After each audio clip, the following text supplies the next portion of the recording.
White matter versus gray matter. What does it matter? What's the big difference between these two? Where can we find them? And why the color difference? Well, you'll learn about that right now. Firstly, let's define white matter versus gray matter. White matter is the whitish nerve tissue of the central nervous system that is mainly composed of myelinated nerve fibers, or axons.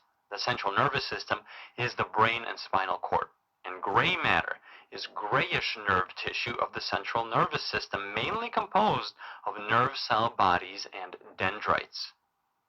To help understand this color difference and the term unmyelinated or myelinated, let's turn to a common household object.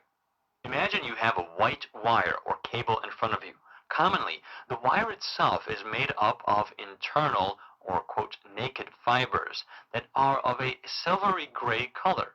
One reason for why the wire fibers are encased in this white insulation is because it helps the wire conduct signals better. Well, neurons or nerve cells have these wire-like structures that come off them called axons, which carry a signal from a nerve cell body. If a neuron's axon is myelinated, or that is to say encased in a protective covering called a myelin sheath, it gives off a whitish color. A whitish myelin casing helps nerve cells conduct signals better and faster. However, a neuron's cell body and its tree-like projections, the dendrites, are not myelinated. They're sort of naked, like the grayish wire fibers, and they give off a gray color as a result. Depending on whether we are in the brain or spinal cord, the white and gray matter are found in generally different locations. In the brain, the gray matter makes up the cerebral cortex, the superficial portion of the brain, as well as some internal structures, while the white matter sits internally, that is to say, deeper to it. This is the opposite of the spinal cord, where the white matter sits externally or superficially to the gray matter. White matter is important for a lot of things, including cognition and learning.